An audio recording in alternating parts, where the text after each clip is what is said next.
All right, now we're working. All right, there we go. We are live.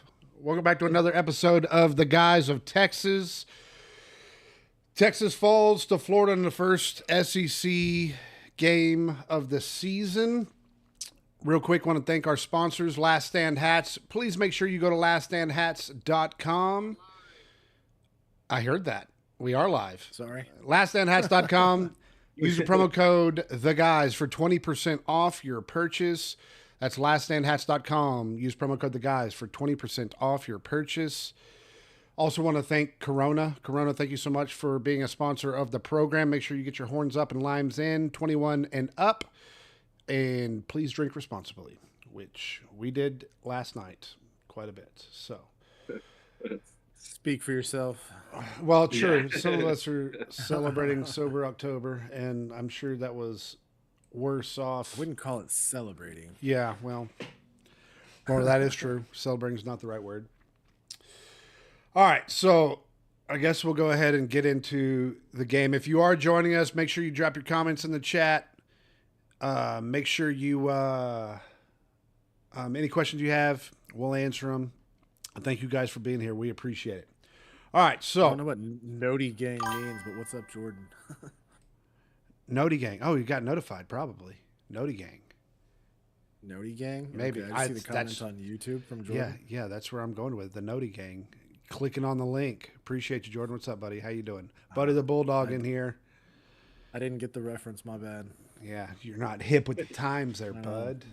My bad. Watch it not even be that, and it's like something completely different. All right. So I'm going to change this up for a second. So we'll talk about the game here in a second, but I have an opinion on people that cover Texas football, in particular, Texas fans that I saw during the game, and just kind of want to bring it up and specifically call out CJ Vogel with Inside Texas. Just to be clear, I have nothing personal against you. I was pissed off when you said 4 minutes left in the first half that this game is over. Like, what are we doing? Like, how are you going to cover a football team? You spend all week covering this game. You travel to Florida, and in the middle of the game, not even halfway through it, you're here saying this game's over. I don't know what we're doing. Now, let's be clear here. Did we play well whatsoever? No. And I understand that. I'm not arguing that. But if you're going to cover the team, you need you to get behind the team at some point. Like, you're not going to be, like, your comments are not changing the game. So get behind your team and let's try and get a win out, which again, even when that was happening, I said, watch this come down just like Ohio State. It's going to come down to the last drive, and we're going to be able to have a chance at least to win this football game. And sure enough, even as bad as it even went in the second half, we still had a shot at that. So, yeah, CJ Vogel, you got to be better, man. Like you get all this inside scoop. You get to go to press conferences, enjoy all that. Be better. And Texas fans are jumping all over it. TJ was diving deep on Twitter. Oh, and then the Oklahoma fans come in and start chiming in, and then start trying to retweet and was like, look what this guy's saying. He's getting mollywopped by Florida. Hey, man, you found my comments inside of a Texas Insider reporter. Therefore, you're looking for trouble, number one. Number two, your retweet got 2 views. Like, you're going to rally your troops. All right. You worry about next week, because let's be clear here. This ain't over. We'll talk about it, but I'm sick of it. So Jordan Green says notification gang. Correct. I'm in the know. Those of us that receive notifications when the pod goes live. Thank you so much for the Urban Dictionary of the noties. Yeah. He said, CJ, the only time he's jumped in with comments like this while we're going, he's just been waiting for Texas' downfall. Yeah, I know. Like, do we have a Texas fan that wants to talk in here? Because so far I see Ohio State fan. Who does Jordan root for? He's an Aggie. Oh, yeah, they're really loud right now. And hey, you guys play Florida next week, so I'd pump the brakes a little bit before you start doing all that. Let's not get all high and mighty and act like you're not still the same A&M team that you've been for the last 40 years, all right? Mr. 8-4. Let's pump the brakes a little bit, All right. CJ, the only speaking sensibly, it seems. Okay. All right. Yeah. Okay. CJ Vogel is speaking sensibly. Get behind your football team.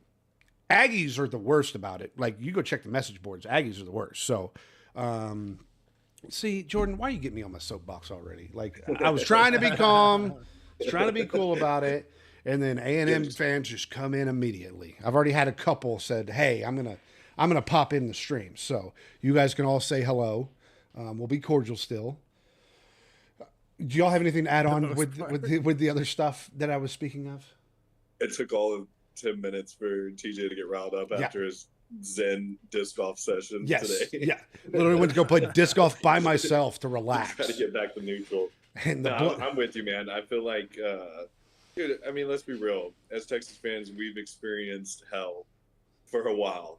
And it's crazy to me that fans and, you know, these professionals that are covering Texas football, I'm like, dude, have you already gotten so spoiled to it?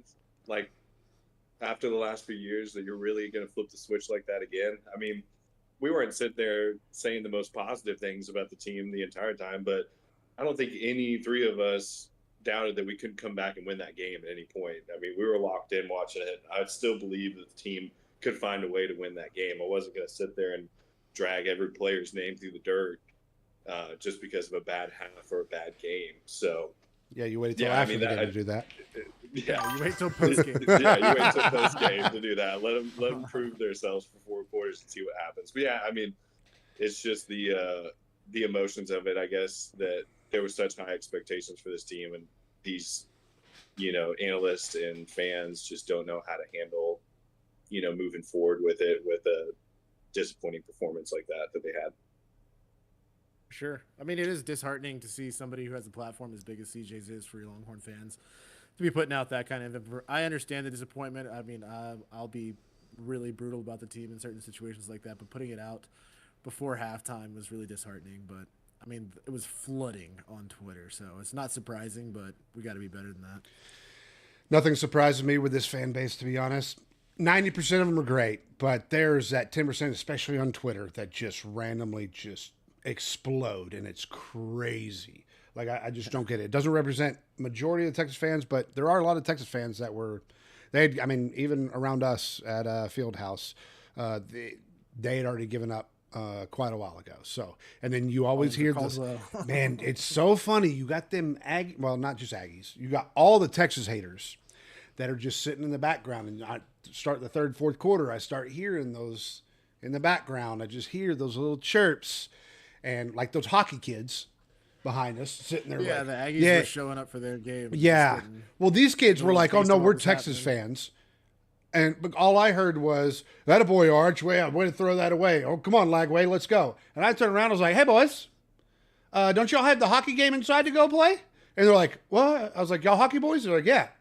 No, we're Texas fans. Our buddy has a bet, and we're just talking trash. I said, "Where's your buddy?" This man's 50 yards away from them. Not even close to where these guys are talking trash, and tries to tell me they're a Texas fan. No, go play your little hockey, all right? Get out of here. It's just funny how all these people just lurk. They just watch Texas games every week, and they just want this one little downfall for it to just really explode, which is why many people are going to, I say many people, there are going to be a lot of people that come in and watch this podcast just to see the downfall. And I don't really care. Like, go worry about your own team. The same thing, though. Do we not all do the same thing? I'm not sitting there talking that much trash about it, though. I mean, I'll sit there and watch games like, okay, I hope they lose for sure. Like, I'm not denying that whatsoever. But I'm not in the group chats. I'm not on Twitter and all this. Like, like if we're playing them, yes, absolutely. But if not, shut up, bud. I heard your little comments in county today, okay? So I don't want to hear it, this Buckeye fan in here, all right? See, they're just swarming right now. They're getting me all fired up. And I got another Texas fan that's getting me fired up, too. I haven't seen him in here yet. But, yeah, I was Look, here's the deal. I back my boys 100%. I don't care how bad they are. Like, I am all on board. And I know you guys are the same. Like, I don't understand. I spend all this money on gear. I follow my football team. And then the second something turns really bad, we're going to like fire everybody. And it doesn't make any sense. There's only one team that wins a championship at the end of the year. There's only one. So every other football team that's out there is going through the same thing we are. So it doesn't make any sense to me. I mean, think about Penn State right now. Those guys are in shambles. Like that, they're way worse off than we are. I think they're definitely going to get their coach fired for that. Finally, I think that's a long time coming, but we'll get to that later. Oh, really? Oh yeah. Hot take. Franklin's been on the hot seat for what, 6 years now? He can't win a big game. I don't think it's hot, but yeah. They're still going to give him a chance. A chance from what? Beat Ohio State and then he's back in it? Yeah, honestly. No. No. Like they've been trying to get rid of Franklin for forever. And then he wins that one little game. They're like, okay, maybe. I think it's gone on too long for that. Do you think it's a mid-season thing, or do you think it's end of season? I think it'll be end of season. It depends on how bad it gets. I think it's end of season, but I mean, I think Franklin will be back. Just like Napier, huh? I mean, it's the same. I mean, it's not the same as Ryan Day all these years. He's been doing it longer, and it's frustrating. But, dude, kicking somebody out who's still having as much success as he's having, like, I mean, we've been there. Like, look at what the answers are outside of that. It can get bad. So, like, I don't know. I don't see them letting him go. I mean, Ryan Day was getting fired if they did not win the national championship. Yes, he was. So, I mean, if Ohio State gets to that point, then Penn State for sure is going to get to that point. All they have to hang their hat on right now is the whiteout game, and they didn't even win that. So, yeah, I think you, as a school like that, like Steph's saying, you got to have something in place because you think that grass is greener on the other side, and we've seen that as Texas fans, where you make a jump into another coach, and you're like, oh, man, that probably wasn't the best move. Now looking at it 2 years down the road, so you really got to have a guy in place that's willing to take the charge there, or be better at hiring than we were. yeah, or that. All right, so let's get into the actual game. Texas loses 29-21. Florida had 6 sacks on the game. Texas 0 sacks. Florida had 2 interceptions. Texas 1 interception late in the game.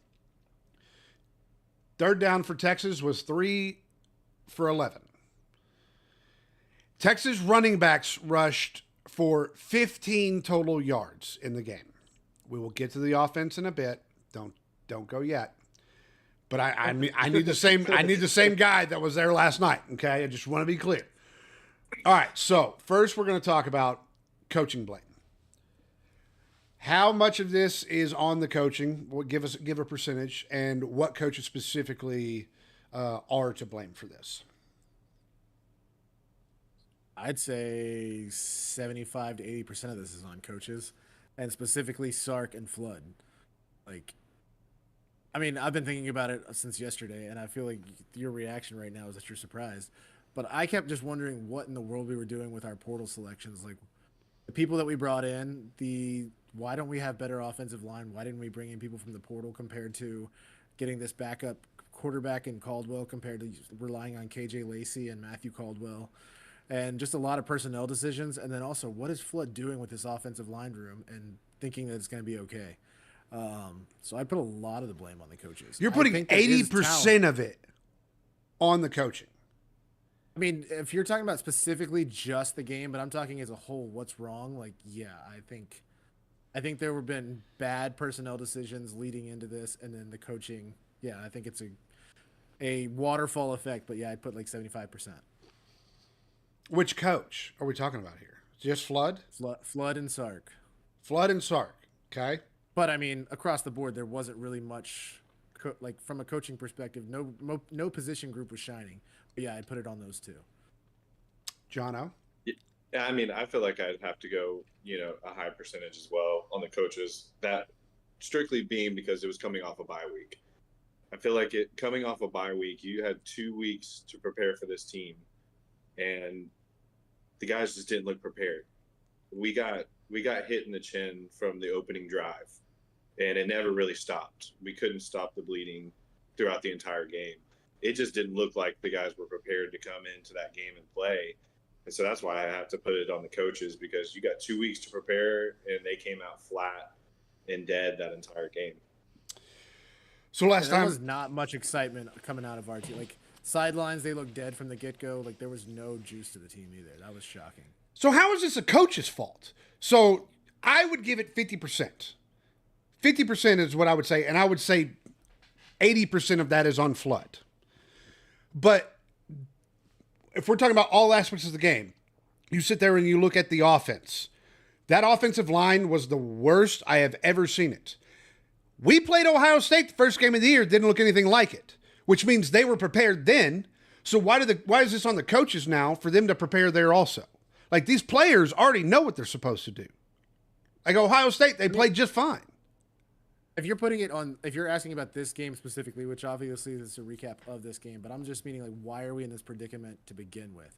And I think we haven't done a good job of bringing in people that, like, we lost a lot off the offensive line. And I think the Ohio State game, it was the first game of the year. I don't know what their defense was ready to do first game of the year, but like, we have not been able to establish a run game the whole season.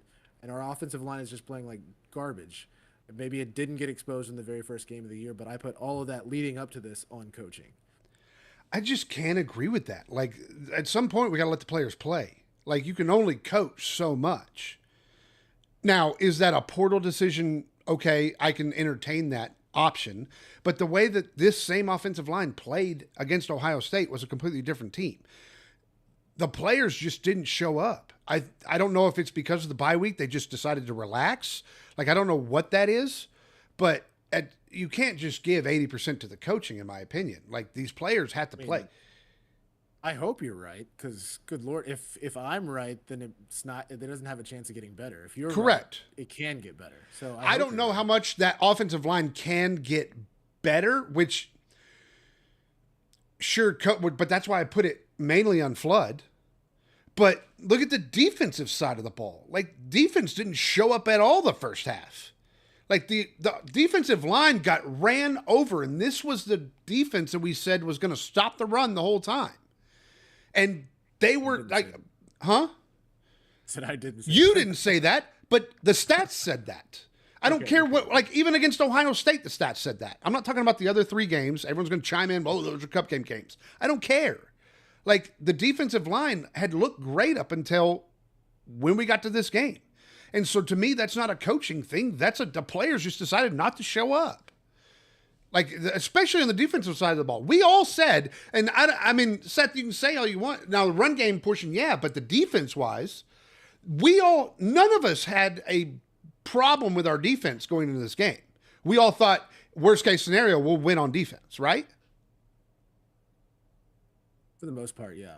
I've had concerns about our defense. I guess I probably haven't been as vocal about them, but I remember sitting in the stands at the San Jose State game and typing out paragraphs to Zach and Travis about how terrible this defense was playing and that they couldn't stop San Jose State. And so, like, I've been frustrated about it, but I've kind of been lulled into the narrative that this defense is so good.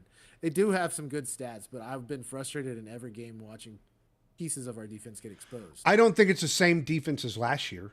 Let's be clear on that. I do not think that. I think Muhammad was a big loss of not having him play. There were a couple guys out there. Xavier, I was like, I mean, he looked just spinning in circles. Now, the defensive line did not help that at all because you can only cover receivers for so long. But it's across the board. I give this 50% players, 50% coaching for this game. Like, I can't just sit there and say, oh, this is majority of coaching, because it just wasn't. We've seen a different product on the field this year already. It's just crazy that we're sitting here in week 6, and I feel like my main thing about this team is I don't feel like there's any leadership across the board on this team. And it's strange because you have the pieces that you would think would be the leaderships with Taft, Anthony Hill, and Arch. There's guys, Wisner, there's guys around that you think would be leaders that, you know, it's like watching that game, I was like, dude, I wanted to see somebody get in somebody's face on the sideline, rally the troops, dude. Somebody's got to step up and be that voice. Because I feel like you look on that sideline and you look at the body language out in the field, everybody's just flat across the board. And that's kind of been the case all year, to be honest with you. I feel like there hasn't really been that shining star like we saw last year, and we expect to see this year because we do have playmakers. We hear it every week. Colin Simmons, Anthony Hill, Michael Taft in the back. We hear that those are the leaders, those are the All Americans, but I'm just not seeing that like leadership from them, which sucks to see for sure. It's just, yeah. I mean, I get what you're saying with the coaching and the players, but like I just feel like the lack of leadership and identity on this team 6 weeks into the year is just baffling to me. I mean, as far as leadership wise, the only one that I know of, to be honest, is Taff. Like he's the only one that's up in the press conferences facing the music. Like Arch, Right. when he faces the music, it's all about himself. Like not in a woe is me type of way, but just like hey, like I screwed up this game. I need to be better. Like and to be a leader, you got to take care of yourself first in order to lead everybody else. And right now, he's still worrying about himself and how he's going to be Right. able to play the football game. Taff has been here long enough to be able to do that. And I think the problem is Taff is giving you like the pastor vibes. Like Taff isn't the one that's going to hype you up in the middle of a game. Like Right. he's one that's going to be there for you and console you, but he's not going to be the one to get the team and get into somebody to get them to play better. I agree with the leadership portion for sure. Like I just don't see that across the board. So Yeah. Yeah, I think we just took for granted last year Jade and Quinn. You know, Oh, yeah. those were the two guys. Everybody knew that in the locker room. The fans knew that. Opposing teams knew that. Those were the two guys. Those are the leader on the defense. That's the leader on the offense. You know, and it's like we talked about it throughout the last 6 weeks, where we're just like, what's the identity? What's the identity? What's the identity? And you know, and finally we get to SEC play, and it's like, if you don't have an identity at this point, dude, you're gonna get popped, especially on the road. Just that adversity of Florida coming out, hitting us in the jaw on the opening drive, and you just expected some kind of fire from the team, and it was just flat. The flat performance for sure. all right, so talking specifically, that was coaching roundabout, defense wise specifically. Seth, defensive wise, what did you see that we all saw, obviously? But what was your takes from the game on that? I mean, it saw how much you can miss Malik Muhammad. They were targeting where he would have been. Dallas Wilson had his coming out game and just showed how valuable he is in that position. We were getting embarrassed over there on that side of the field. What was it? Kobe Black getting thrown to the ground. Mm-hmm. And, dude, I feel like the most frustrating moment in the game for me was I think it was Dallas Wilson with that sideline catch, and we had two guys on him. And just like the effort of our defensive players to get him down just looked like he was playing against kindergartners. Yeah. And I mean, that kind of summarizes like the back end for me. But I just can't. What was it? We had 6 pressures for the entire game versus 34 pressures against Arch from their defense. Like our defense could not bring pressure against Lagway. And Who's hurt? right, Yeah, yeah, was he got up banged up. limping that one time, and I was like, oh, I don't want that caveat on this game because that was early Yeah. in the game. But then he ended up coming back in and slung it all day. How many yards did he have going into halftime? Was it over 200 going into Yeah. halftime? I was about to say, I think he was already over his prop line at halftime. Yes. Yeah, it was 193 is what his prop line was. I think he had like 220 or something like that. It's just so insanely frustrating to me, like because I was really like proud about the fact of going into the season that we were going to be able to hang our hat on the pass rush and edge rushers.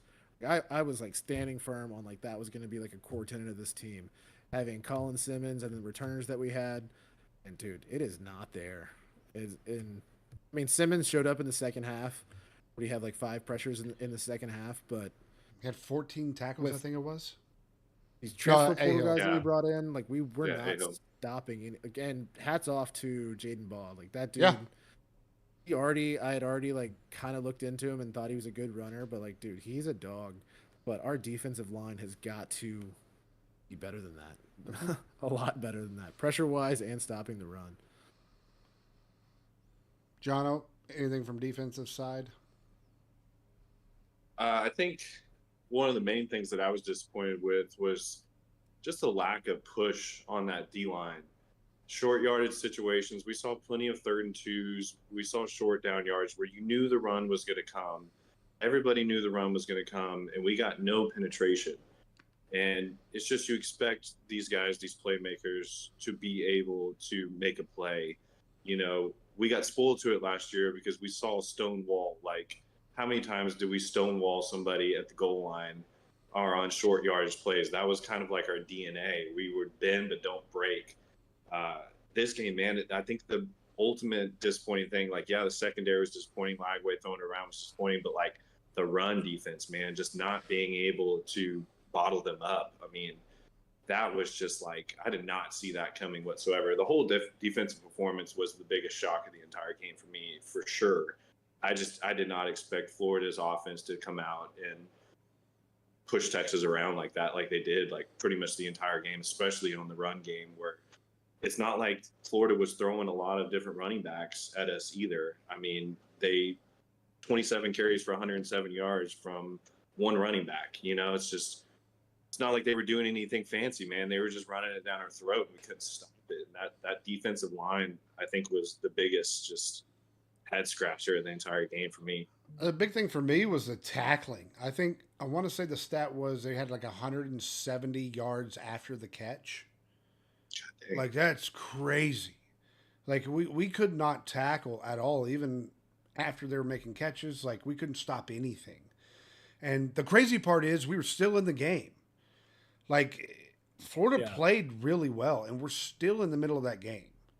And that was something that really made, like, it was fourth quarter, and we had already, like, been in the deep, dark despair, and then all of a sudden, like, there's still a chance in this game. How is this possible? 2 different times it happened. Yeah. I mean, at the beginning of the fourth quarter and then at the end of the fourth quarter, it was both like, okay, yeah, we can still go. And I don't know. The defense was the one that shocked me. Like, out of the 2, that's the one that I was like, okay, we'll be fine on that end. And the first half, now they did step up in the second half. They made some adjustments, but that first half was ugly. They were just 7 yards, 7 yards, 7 yards every rush. It's like, my God. Yeah. And then you're still like, okay, when flag we're going to throw the deep ball. And sure enough, that's when, I mean, the zone coverage that was happening. Like, there were so many holes in our defense. Something we got to work on. Ethan Burke go. I don't know, dude. Have y'all like noticed him a single play this season? Where is Ethan Burke? I did pre-snap. Like, but after that, I no idea. Yeah. Like, I mean, I saw it on Inside Texas, like there were people in the chat bitching about Anthony Hill. And they were like, where's Anthony Hill been? Well, he had 14 tackles. Like, he was there. He just had different assignments now. Like, he still got to be able to, like, especially as much as running that they did, like, you're not going to get a bunch of pressures there. I think the D-line was, like, the one piece of this defense coming into this year that I felt like pretty confident about. If you looked at the talent we had across the board, and like you said, man, Ethan Burke, I don't know if I've really heard his name called much. And another guy is freaking Trey Moore. Like, this guy was supposed to be coming back to be able to lead the charge down there too with veteran leadership. And it's like, these guys are invisible down there on that line. And I just it doesn't make sense to me that we're not able to get pressure without having, like, the only time we've gotten pressure for most of the games this season is when we're bringing extra guys. If we're just bringing straight 4, we can't get around the edge. We can't get any pressure. And it's just, it doesn't really make sense with the personnel that is in place on that line. So, yeah, I'm with you with that, with Ethan Burke and Trey Moore and some of those guys. It's just, I don't know where they are. Or LaFau. Yeah. Like, LaFau kind of, I mean, he had 5 total tackles, but, I mean. Yeah, you're talking about returning players that had big impacts last year. Like, Ethan Burke popped in my head because of the A&M, like, fourth and 1, like, stopping the run type situations. And, like, I can't even remember him being on the field. Like, I know he's playing, but, like, nothing of note. I don't remember him being on the field for a single play. Colin Simmons had 4 total tackles. Like, 3 of them were on one drive. Like, I don't know what's happened to Colin Simmons. Like, I had heard before this game he's ready to be a dog. Like, he's ready to be that player that we've all thought he was going to be, the same player he was last year. I don't know what's happened to him. Like, there's just so many question marks now from this game that it's just like, well, Really hope practice goes well this week because guess what? We've got a team sitting back watching our game, Yeah. ready to go next week. So I'll tell you, Yeah. this is probably worst case scenario for them. They didn't like they probably would have wanted us to win this game, like even as bad as it was, because having a loss like this, you go into the Red River Shootout, like it's about to get ugly, and Texas could come in. Like I mean this with whole confidence, and I know Jono said this. Like Texas could come in and absolutely mollywop Oklahoma, or they could just get destroyed. This game could go two ways, and there's no in between, in my opinion. So, Yeah, I feel like I don't want to jump too far ahead, obviously, but yeah. I feel like this next Saturday is make or break for this team. Oh yeah. I think if this team comes out with another flat performance, I mean, right, if we lose, we'll be, another loss 3-3 on the year, pretty much cashed it in at that point. But as far as the psyche goes for this team, this next week is so crucial, man. Because are they going to roll over and die, or are they going to come out fighting and clawing? Because it's make or break time now. I mean, that's the scary thing is, like, if this happened against Florida, like we're about to go play Oklahoma, our biggest rival, the most crap will be talked going into this, and like Florida was, I think the stat is the lowest Power 4 school like pressure rate. Like they were terrible at bringing pressure, and look at what they did to us. And now we're gonna go play Oklahoma, who's just been tearing it up on the defensive line. So like, I'm a total believer that crazy things happen at Red River. We're backed into a corner. We could come out swinging, but it is also really scary going to that situation and just thinking like, dude, if Oklahoma just has their way with us, it's going to be so embarrassing. And like you said, make or break moment. We talked about it at the beginning of the year. What if Texas was 3-2 going into the shootout? We did talk about it, and now we're here, unfortunately. All right, offensive side. Jono, take over the offense. I mean, offensive side, I mean, I think obviously the glaring issue was the O-line. Man, I'm just so disappointed in Wisner, dude. This was a guy that was supposed to be the returning leader of this team. Had a great year last year. Set out the last few weeks for, I don't know. I'm not going to speculate whatever was going on. It was a weird thing in my eyes because I feel like nobody was really talking about an injury. It's just he was sitting out for what? For this game. And then he comes out and he's going east and west on all his runs. Dude cannot run north and south to save his life. Dude, just find any hole you can and push forward for whatever you can. He was constantly sitting back there, shuffling his feet side to side, which I get the offensive line had a horrid game. Like, they were not opening up any holes. They were not protecting Arch. So, like, I get it, but at the same time, I was extremely disappointed in Wisner because it's like, dude, you sit out all this time to get healthy for this moment, and you showed no pop, no explosiveness. We abandoned the run game too. Completely, and we decided that Arch was going to be our run game. I mean, dude, if you look at it, Arch had 300 total yards for our offense, and we ended up having on the game 341 yards of total offense. Arch was the entire offense. He was doing it with his legs. He was doing it with his arm. Dude was getting beat up. He had guys open. He had Mosley on that double move deep, but didn't have time to throw the ball. Got hit. His throwing arm got hit when he threw the ball. It's just like people are wanting to pin this on Arch, but like, dude, Arch did, in my eyes, watching this game, Arch did everything he could possibly do with what was given to him. And it's just bizarre to me on this offense that it just feels like we don't have playmakers, which we do.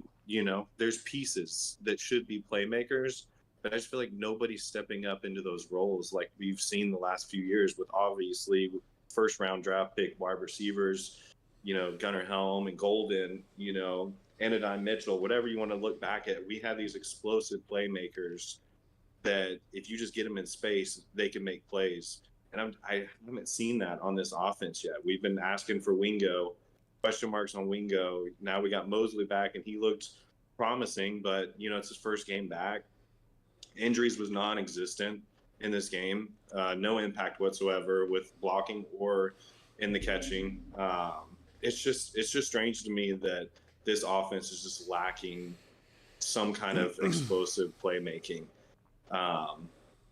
Because the pieces are there, there's guys that could do it. So Uh, Disappointing game offensively for sure. The line is the glaring issue in my eyes. If you can't protect Arch, and it showed that is what Sark saw too, with pivoting his coaching game plan to have Arch rush the ball, designed run plays for Arch. Because I think at that point he knew, if I sit Arch back in the pocket for more than 3 or 4 seconds, he's going to get pressured and hit. So it's just crazy to me that we're sitting here with this O-line the way it is at this point, because there's been no point this entire year that this offensive line has created any opportunities for the running backs in my eyes. Yep. And there's talent at running back. Obviously, we know that.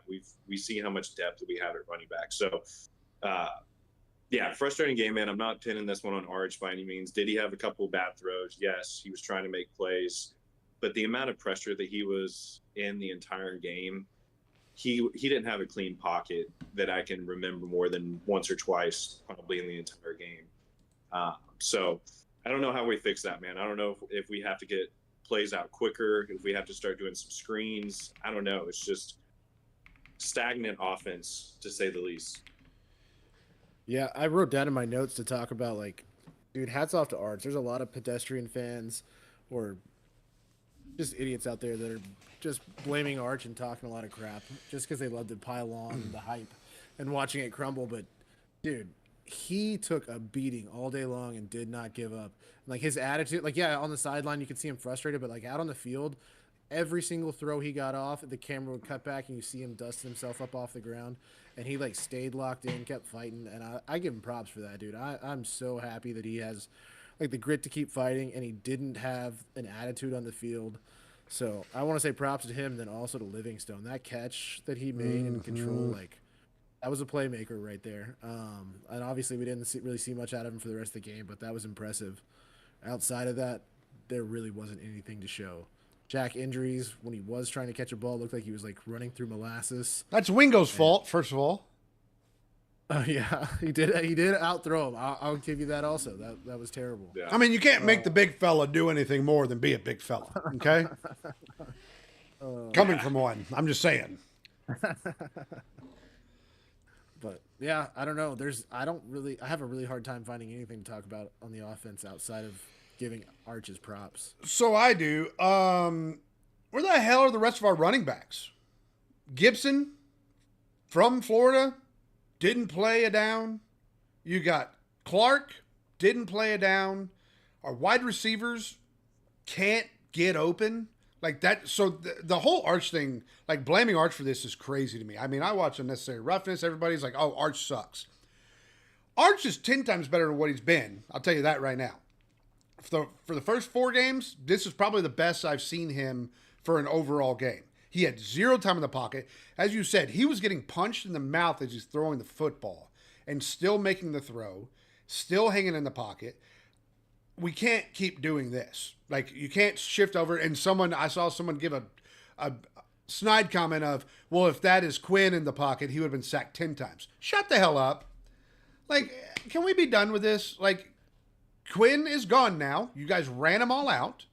So we have Arch. It's time to get behind him. And from what I see for the last game, I don't have many problems with Arch whatsoever, as you all have voiced. Like, I don't see it. Like, he's playing decent. He's playing decent football. He's not a Heisman candidate. Yeah. He's not any of that. Yeah. But there's stuff to critique. Correct. Absolutely. I'm not saying it's perfect whatsoever, but for what this game was, getting punched in the mouth over and over again and still getting up and still being able to hit his receivers, like, he was placing the ball for the most part. Now, at the end of the game, there was a couple passes he's trying to make something happen and just didn't work. Like, and that's fine. Yeah. Like, that last interception was a great defensive play. Like, where he came from, it's just a great coverage. Like, there's nothing to do about that. Now, do you throw that? That's a learning point. But at the same time, this is not Arch. Like, the run game, the offensive line, the wide receivers, like Wingo, we've got injuries. Mosley was, I mean, he was there. It was his first game back, so you can't really hammer him. But injuries is like, what? Like, you're supposed to be the guy at tight end for us, and this is what we're getting. I just didn't understand the running back portion, to be honest, why we have so many running backs sitting there and there's just nothing. Like, I don't get it. What do y'all think is our longest rushing play from a running back this season? From a running back? From a running back. What is the longest rush of the season? Oh, God. 26. No, I think it's got to be like 18. 18. 18 yards from CJ Baxter is the longest rush of the entire year. That's crazy. Dude, if you do not have a rushing game, which we don't, dude, that's going to put even more pressure on a quarterback to make plays. Nobody's scared of our running game. Like, that's the thing. That's why I was so looking forward for Wisner coming back, because I thought maybe Wisner could be that workhorse and take pressure off the team like he did last year with Quinn. You know, he took pressure off Quinn in those games where he was a workhorse, catching out of the backfield and rushing. And we did see that Wisner week 1, where he did take some pressure off. But coming into this game, it felt I was just so looking forward to Wisner playing, and it was such a disappointment. Even though he did score 2 touchdowns, it was such a disappointing performance from him. But I get that the line has a lot to do with it too. But man. Yeah, I mean, we're going to beat a dead horse at this point, but it's... Yeah. I tell you, Florida was loud. I mean, I saw a lot of people... That was interesting. Everybody seemed to have those same comments about Florida. Yeah. I know I've heard the swamp, but like seeing it, I didn't expect that reaction from people that were there. There was a guy on TikTok, his name's Landon. He was at the game and messaged me and basically said that they were not friendly. He said it wasn't as bad as Ohio State, but they were not fun to deal with. So, which I don't blame them. Like, their team was atrocious going into this game, and this one thing to hang their hat on. So they're gonna make it happen. I'm trying to look up and see. I'm trying to check something, but yeah, it just sucks too, because we gave that crowd life. Oh yeah, on the opening drive. You know what I'm saying? That Florida went down, scored. Crowd believed at that point. I feel like we had it. You know, obviously when you're playing on the road, you have the opportunity to shut the crowd up early and kill that momentum early. And then marching down the field, scoring, the buzz from the crowd started. Then you start feeling that momentum, and it's just like it just snowballed after that entire first half. Yep, that forced fumble could have changed everything if Taff had gotten it. Well, let's see. The forced fumble, the Wingo throw to Indries. Yep, there it is. Sure. Someone, it took a long time. Rock and Bode, looks like Jono lost to the sun. That is correct. That is correct. We've been trying to ignore that thing, but it's pretty, especially when you look down at your phone, it's like, goo! I feel like as it got darker back here, I feel like my face got redder, and then it may be me getting a little spun up about thinking about the game again. That maybe my blood pressure is rising up right now or something. I feel like I'm getting redder as I go. All right. Let's do. All right. Anything else on the game? I think we've beat this dead horse. Yeah, I mean, I hate to be that. That guy that's just sitting here, like you said, beating the dead horse. But, I mean, that's what we do, right? We're here to cover Texas football, and we praise Texas whenever they need to be praised, and we're going to critique it when they need to be critiqued. And this was a performance that was disappointing all around. Yeah, it's hard to come out of this slump, and we got a big game coming up, and I know I will get there, but right now it's really hard to see getting excited for this next weekend. Yeah. Oh, no, I'm always excited for this game. Buddy the Bulldog over here getting put in timeout by our bot, it looks like. Yeah, I was about to say, what's going on over there? What are you doing, buddy? Stop spamming the symbols it says. Mark just put, like, for sure, like a terrorist watch on him. All right, so first of all, I want to thank our sponsors again, Last Stand Hats. Make sure you go to laststandhats.com. Use the promo code TheGuys for 20% off your purchase. You can find that website if you can't find it on laststandhats.com. You can go to guysoftexas.com, our sponsor page there. You can find us on all our socials there. and follow us. We also will have our giveaway coming up here in just a minute for that Anthony Hill autograph picture we talked about. We're going to talk about our picks real quick. We were the exact opposite of last week. Last week we were 8-1. This week we were 1-8, boys. Wow. Seth got the one win with Illinois over 9.5, or Illinois 9.5 over Purdue. Everyone. Mine were bad. Mine were bad. For the record, this is all Seth's fault. If you keep Texas's score out of the predictions, we're fine. Okay. Yeah, you got that. You got Mississippi State. I had Vandy. Oh God, dude. Can we talk? Say, hopefully Jordan's still in here. Hey, Jordan, how do you feel about your Lord and Savior being on the sidelines in a different team's jersey, and then still striking the Heisman pose and flipping off Alabama fans? How does that make you feel? Because if that was Vince Young, that's going a different direction. I can tell you that right now. And he won. He should have won the Heisman and won a national championship. Your guy just won a Heisman. So how do you feel about that, Jordan? You come in here in the chat. Did y'all see? Did y'all see that? It's good to see that Johnny Manziel hasn't changed one That's bit. right. One bit. One bit. It seems like he's. Did y'all see him talking on his podcast about Arch and stuff afterwards? I mean, he was actually pretty gracious and just talking about it's the same thing we're kind of talking about, expectations of Arch. Like, he's doing what he should be doing at the point that he's at, and like he was actually giving him props, but he was also saying like, they give us crap all the time. We're gonna dunk on them right now when they're having a hard time. It just is what it is. So, I liked his take, but yeah, his sideline antics were a little. Bro, like, it would make me mad if I was an A&M fan. Like, why are you, and why is that not more talked about? I haven't seen any of it on social media. Like, why is he wearing a Pavia jersey? I don't care if it's his idol, whatever. Like, and then also talking complete trash to Alabama fans, like you won a championship in Alabama. Like, that's the way he's acting. No, dude, you just beat them in a regular season game.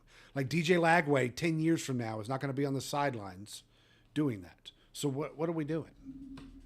He might. You never know. I mean, he's a Texas kid that didn't go to Texas. That's fine. I know we talked about it, TJ, at Fieldhouse, but polls came out today. Yep. And Texas and Penn State dropped out of the top 25. That's right. Notre Dame is still, for whatever reason, ranked. What the hell?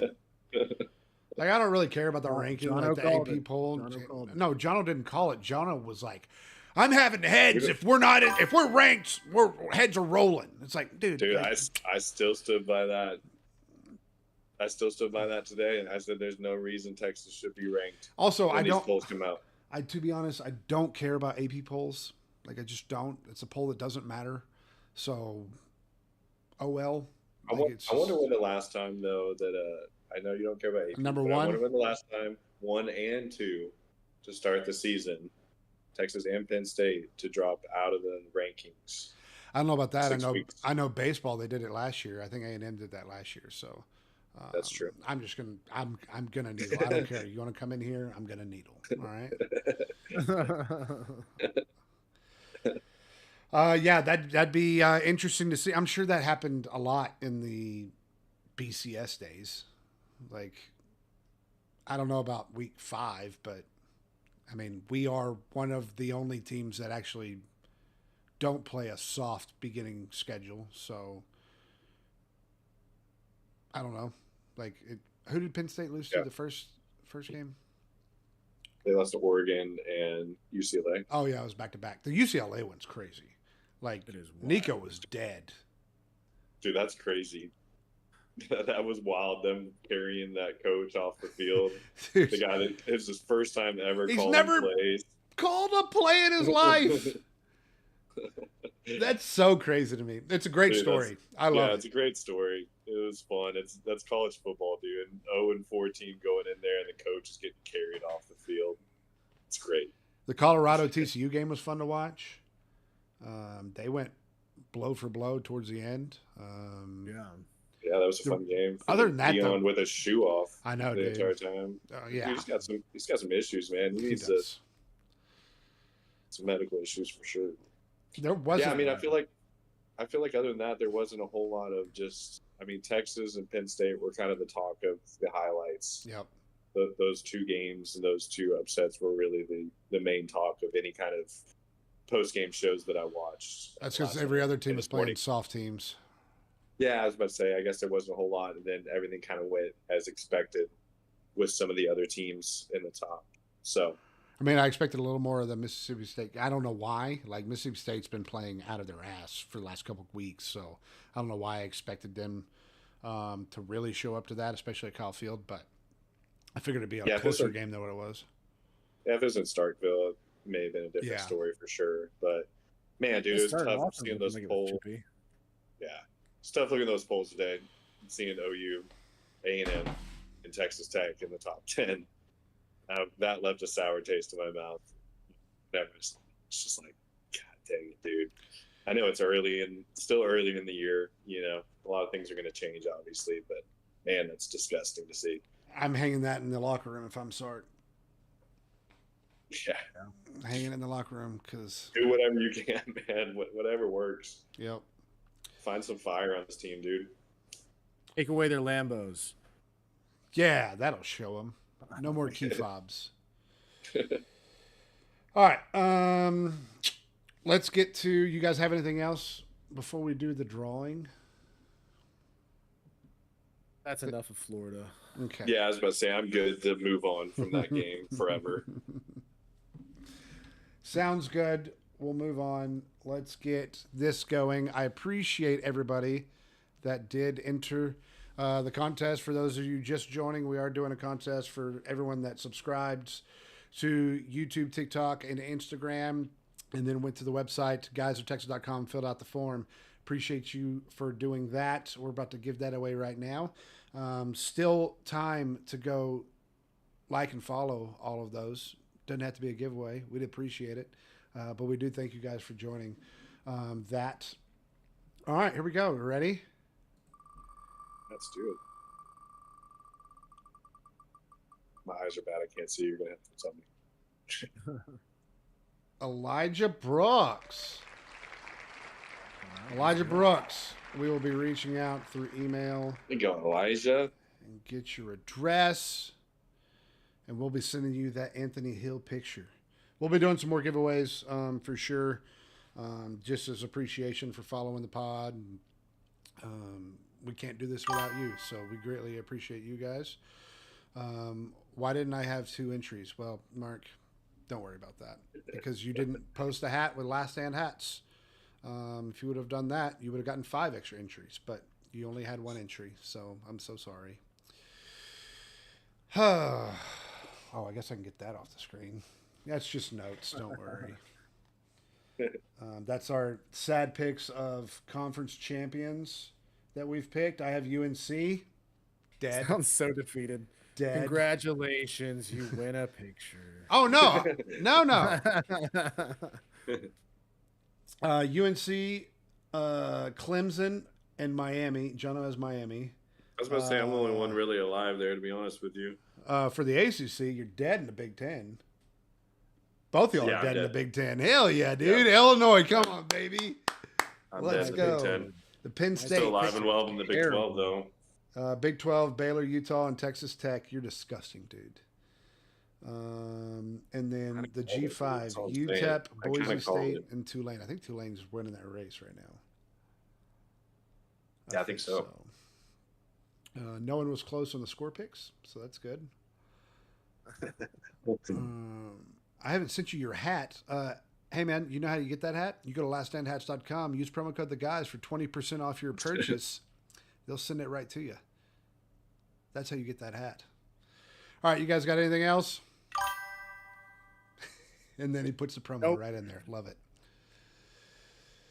We're so beating OU this week. That's all I'm saying. I know we're going to talk about this. We're so beating OU, dude.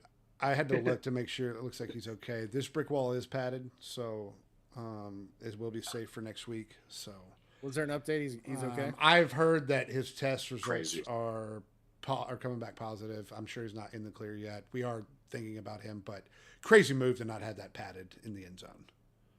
Yeah, man. God, that was tough. That was did someone add? I watched it at the field house, like, did someone add sound effects to that, or was that a microphone directly on his helmet? I mean, they have all the freaking Yes, dishes and I everything. mean, right it there. sounded I was like he dude, just that slammed pop into the was so camera. loud. It was Yeah, bad. it was brutal. So, yes, thoughts and prayers, but also there's probably a lawsuit coming after that. That was bad. And I don't know why you have that so close to the field. Doesn't make Right? sense. Yeah, it just doesn't make sense. Like, I think there's a couple SEC schools that have it, but they're a lot further out, I think. I don't know about... Yeah, because most of them have... super tight also. But it's all Big 12 schools that did that. Like, all the Big 12 schools are the ones that got close to the Oklahoma field. State. I mean, Bama had that, like, brick around it, but... Mm-hmm. Bama did, but it's so far out. Yeah, I was about to say it's far enough. It's not like it's 2 yards behind the end zone. Yeah. Well, we'll see you boys next Thursday. We'll be live Thursday. Gonna go over the Oklahoma losers against the Texas Longhorns. So until then, confidence is still high. It always will be. It's not over yet, boys. We'll see y'all later. Hook 'em horns, baby. Okay. Welcome.